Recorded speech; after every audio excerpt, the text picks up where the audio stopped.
Now it shall come to pass, when all these things come upon you, the blessing and the curse which I have set before you, and you call them to mind among the nations where the Lord your God drives you, and you return to the Lord your God and obey his voice, according to all that I command you today, you and your children, with all your heart and with all your soul, that the Lord your God will bring you back from captivity, and have compassion on you, and gather you again from all the nations where the Lord your God has scattered you.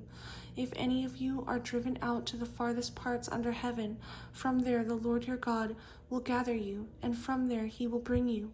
Then the Lord your God will bring you to the land which your fathers possessed, and you shall possess it. He will prosper you and multiply you more than your fathers.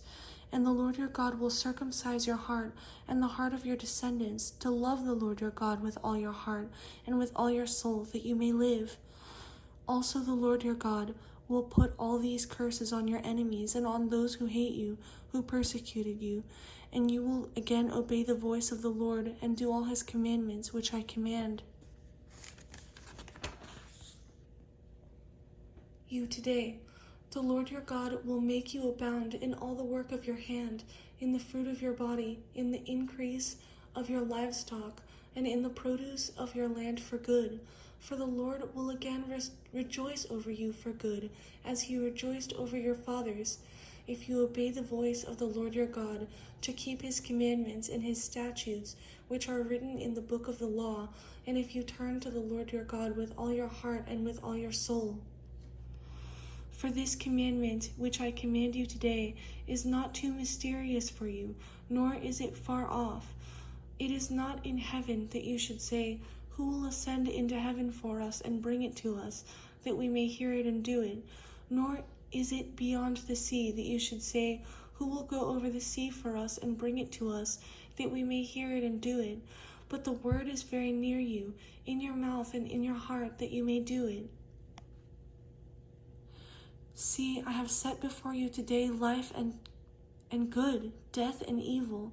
in that I command you today to love the Lord your God, to walk in his ways, and to keep his commandments, his statutes, and his judgments, that you may live and multiply, and the Lord your God will bless you in the land which you go to possess.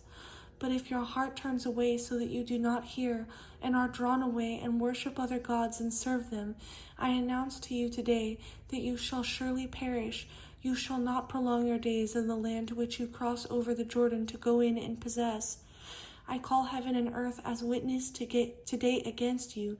that I have set before you life and death, blessing and cursing. Therefore choose life, that both you and your descendants may live, that you may love the Lord your God, that you may obey his voice, and that you may cling to him, for he is your life and the length of your days, and that you may dwell in the land which the Lord swore to your fathers, to Abraham, Isaac, and Jacob, to give them.